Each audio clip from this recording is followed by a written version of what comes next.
নমস্কার বন্ধুরা, কেমন আছেন সবাই? হাস্যমের হেসেলে সবাইকে স্বাগত জানাই। এখানে আমি উপকরণগুলো রেডি করে রেখেছি, দেখে নিন। টমেটো কুচি আছে, এখানে হলুদ, নুন, লঙ্কা, ধনে গুঁড়ো, জিরে গুঁড়ো আছে, আছে কুচানো ধনেপাতা, রসুন, আদা, পেঁয়াজ কুচি আর টমেটো কুচি। এখানে নুন হলুদ মাখিয়ে রাখা আছে মাছটা। কড়াটা বসিয়ে দিয়েছি, তেল দিয়ে দিচ্ছি। তেলটা গরম হয়ে গেছে, এবার মাছগুলো একে একে ছেড়ে দিচ্ছি। এবার মাছটা খুব ভালো করে ভেজে নিতে হবে।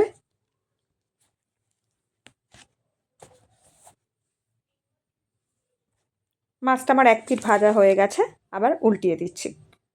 মাছটা খুব নরম মাছ, হালকা হাতে ধীরে ধীরে মাছটাকে উল্টাতে হবে। মাছটা এক পিঠ হয়ে গেছে, আর এক পিঠ ভাজার জন্য আমি উল্টিয়ে দিলাম। এবার আমি মাছটা ভাজা হয়ে গেছে, আস্তে আস্তে তুলে নিচ্ছি।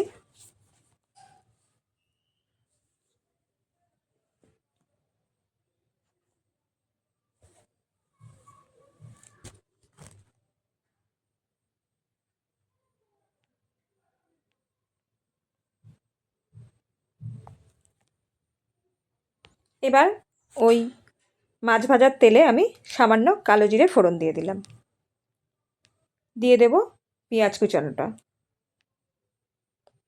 এবার খুব ভালো করে পেঁয়াজটাকে ভেজে নিতে হবে। পেঁয়াজটা একটু লাল লাল ভাজা হয়ে গেলে আমি টমেটো কুচিটা দিয়ে দেব। এখানে আমি যে গুঁড়ো মশলাগুলো রেখেছি, সেই মশলাগুলো আমি একটু জল দিয়ে গুলে নেব, তাহলে এটা একটা বাটা মশলার টেস্ট পাওয়া যাবে। তো যাই হোক, আমার এখন আমি আদা ঘষে নিয়েছি, আদা কষা, আর রসুনটা থেতো করে নিয়েছি, দিয়ে দিলাম। ওটা একটু ভাজা ভাজা হয়ে গেলে তারপরে টমেটোটা দেব।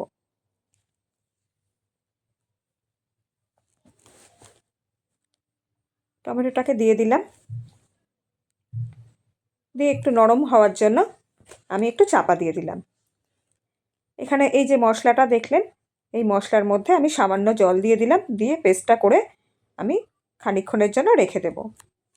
তো আমার ভিডিওটা ভালো লাগলে বন্ধুরা অবশ্যই লাইক করবেন, এবং আপনারা রান্নাটা করে দেখবেন কীরকম হলো কমেন্ট করে অবশ্যই জানাবেন। এখন ঢাকনাটা আমি খুলে নিলাম।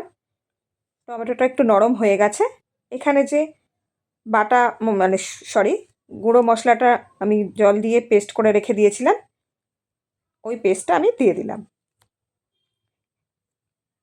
এটা দেওয়াতে বাটা মশলার যেমন টেস্ট হয় ওই রকমই লাগবে। যদি সময় থাকে বন্ধুরা তাহলে এরমভাবে করবেন।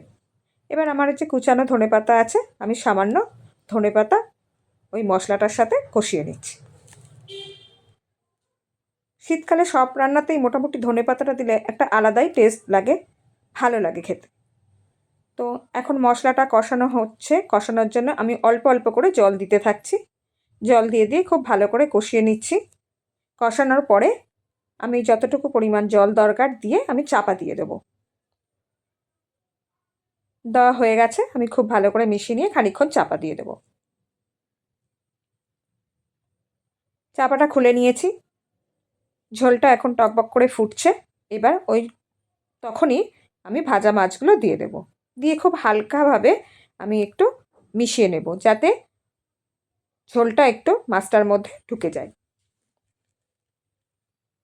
তো আবার খানিকক্ষণ ঢাকা দিয়ে দিয়েছিলাম, ঢাকনাটা খুলে নিলাম। এবার বাকি যে ধনেপাতা আছে আবার খানিকটা দিয়ে দেব, কিছুটা গার্নিশ করার জন্য রেখে দেব, আর বাকিটা দিয়ে দেব। ধনেপাতাটা দিয়ে দিয়েছি, আবার একটু চাপা দিয়ে দিলাম। এখন ঢাকনাটা খুলে নিয়েছি। এবার বাড়িতে করা গরম মশলার গুঁড়োটা আমি ওর মধ্যে দিয়ে দিলাম। আপনারা কেনা গরম মশলাও দিতে পারেন। কেনা গরম মশলাটা দিলে আর কি ওটা একটু লবঙ্গর পরিমাণ বেশি থাকে, তাই ঝালটা বেশি ওঠে। তো এখানে আপনারা বাড়িতে যদি করে নেন সেটাও দিতে পারেন, বা কেনাও দিতে পারেন। আমার মাছের ঝোলটা রেডি। মাছের ঝোল না, এটা মাছের ঝাল বা কালিয়াও বলতে পারেন। এটা ভাঙর মাছের ঝাল বা ভাঙর মাছের কালিয়া। আমি যেভাবে করলাম, আপনাদের যদি ভালো লাগে আপনারা অবশ্যই রান্নাটা করে দেখবেন। কেমন হলো কমেন্ট বক্সে কমেন্ট করে জানাবেন, এবং আপনার বন্ধুদের সাথে শেয়ার করবেন যাতে তারাও ভিডিওটা দেখতে পায়। আর নোটিফিকেশনটা পেতে অবশ্যই চ্যানেলটি সাবস্ক্রাইব করতে ভুলবেন না।